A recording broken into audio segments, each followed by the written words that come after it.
ప్రతి కుటుంబం కూడా భరించలేని బాధ ఏదో సమయంలో ఎదుర్కొంటుందండి. అలాంటి ఒక తీరని లోటు ఎదుర్కొంటున్న మా కుటుంబం తరఫున మాట్లాడడానికి ముందుకు రావడం జరిగిందండి.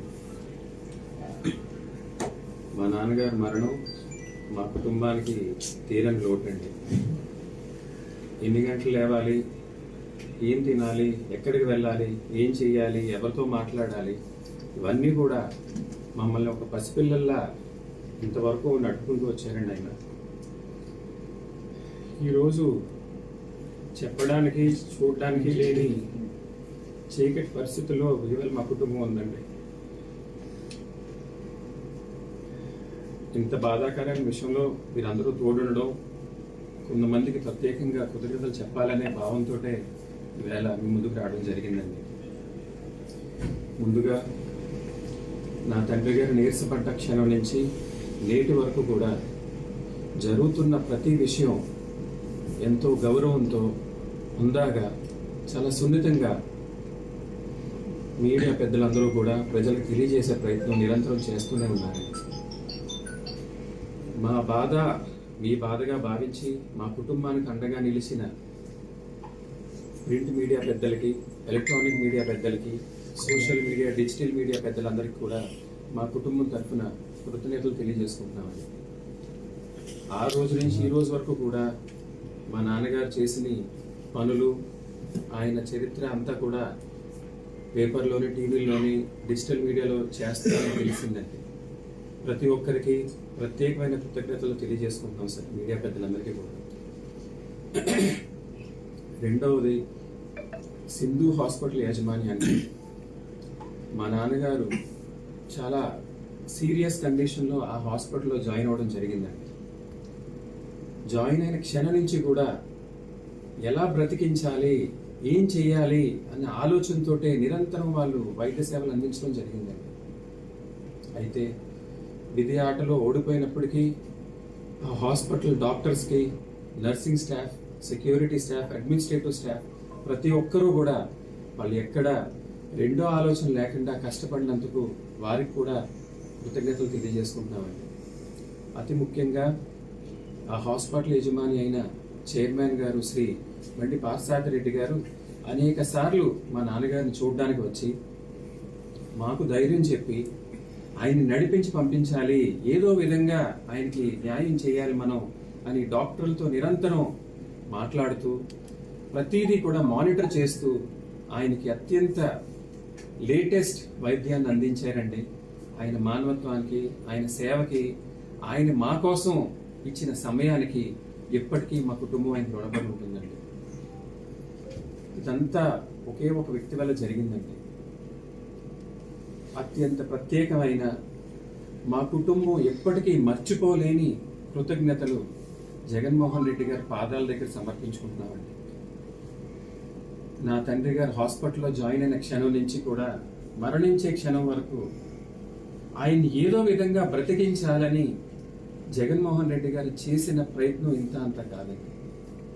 ఎప్పుడూ కూడా నాకు ఫోన్ చేసి నిరంతరం, గిరి ఎలా ఉంది, ఏం కావాలి, నన్ను ఏం చేయమంటావు, నాకే చెప్పడం కాకుండా డాక్టర్లతో ప్రపంచంలో ఆయనకి పనిచేసే మందు ఏ మూలన్నా తెప్పించండి, ఏ డాక్టర్ ఈయనకి నయం చేస్తాడో ఆయన రప్పించండి అని ప్రతిసారి ప్రతి ఒక్కరితోటి ఆయన మాట్లాడుతూ ఎప్పటికప్పుడు మాతోనే ఉన్న జగన్మోహన్ రెడ్డి గారికి ప్రత్యేక కృతజ్ఞతలు.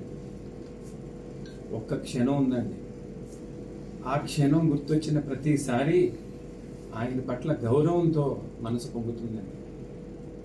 మా నాన్నగారు చనిపోయినప్పుడు ఆయన భౌతికాయం దగ్గరికి వచ్చి వారే స్వయంగా మా నాన్నగారు పాడి మోయడం అనేది మేము ఎప్పటికీ మర్చిపోలేమండి. ఎటువంటి ఆర్భాటం లేకుండా, ఎటువంటి సంకోచం లేకుండా ఆయన చేయడం అనేది మేము మర్చిపోలేమండి. ఇది ఒక వ్యక్తి ఒక రాజకీయ లబ్ధి కోసమో, పబ్లిసిటీ కోసమో, ఓట్ బ్యాంక్ పాలిటిక్స్ కోసం చేసింది కాదండి. ఒక కుమారుడు ఆయన తండ్రికి ఇచ్చే ఆఖరి గౌరవం అండి.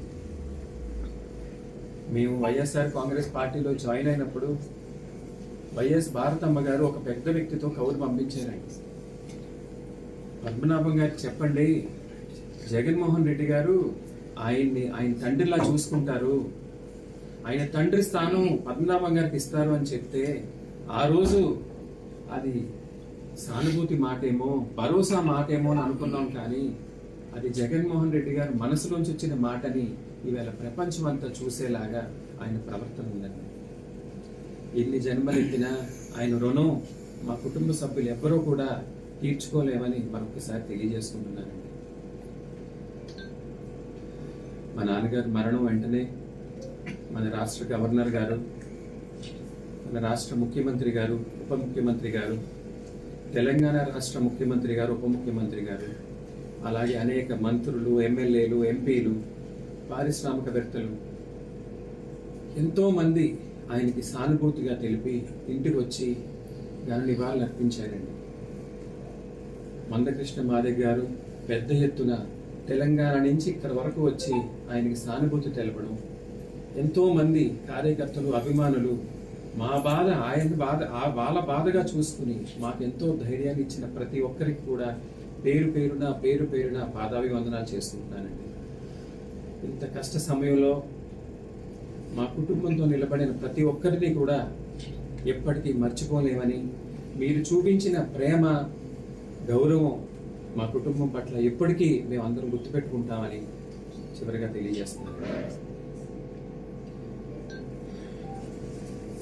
కొన్ని విషయాలు చెప్పాలంటే, నాన్నగారు మరణం తర్వాత చేసిన ప్రతి కార్యక్రమం కూడా ఆయన చెప్పినట్టుగానే చేసాం తప్ప ఇందులో ఎటువంటి ఆలోచన, మా సొంత ఆలోచన, సొంత పెత్తనం ఎప్పుడూ లేదండి. ఆయన ఏమేమి ఆశయాలు ఇచ్చారో, ఏమి ఆచరణ ఇచ్చారో, నాకైతే ఏమి చెప్పారో ప్రతిదీ కూడా మా కుటుంబ సభ్యులందరూ కూడా అవే చేసుకుంటూ వచ్చాం తప్ప ఎక్కడా డీవియేట్ అవ్వలేదండి. మేము చేసింది ప్రతిదీ ఆయన ఆఖరిగా చెప్పిన ఆఖరి కోరికలే తప్ప రాజకీయంగా కానీ, సానుభూతి కోసం కానీ, పబ్లిసిటీ కోసం కానీ చేసిన పనులు కాదని ప్రజలందరూ గుర్తుపెట్టుకోవాలి. సార్, మీ సోదరి చెల్లెమ్మ గారు వస్తే మీ నాన్నగారిని ఎందుకు చూడలేదు సార్? అయ్యా, నాన్నగారు మరణించే ముందు నాకు 5 విషయాలు చెప్పడం జరిగిందండి. మొదటిది, నన్ను కాల్చొద్దు, పాత పెట్టు, ఇంటిలోనే 8 అడుగులు పైగా లోతు గోతు తీసి అక్కడే పాత పెట్టు, మొదటిదండి.